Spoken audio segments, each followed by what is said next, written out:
Rukun solat ada 13, pembahagian rukun ada 3.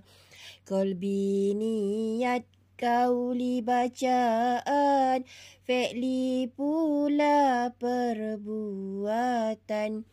Rukun solat jika ditinggal, tidak sempurna solatnya batal.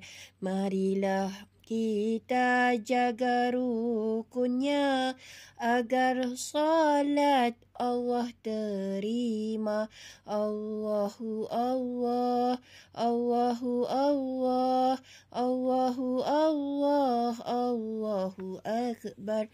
Perkara sunat di dalam solat, sunat abad dan sunat hayat.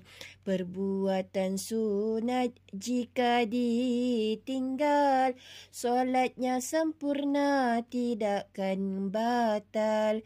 Sunat abad jika ditinggal, perlu sujud sahwi sebelum salam.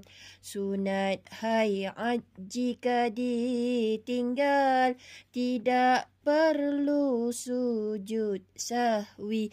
Marilah kita tunaikan solat sebagai kewajipan kepada Allah.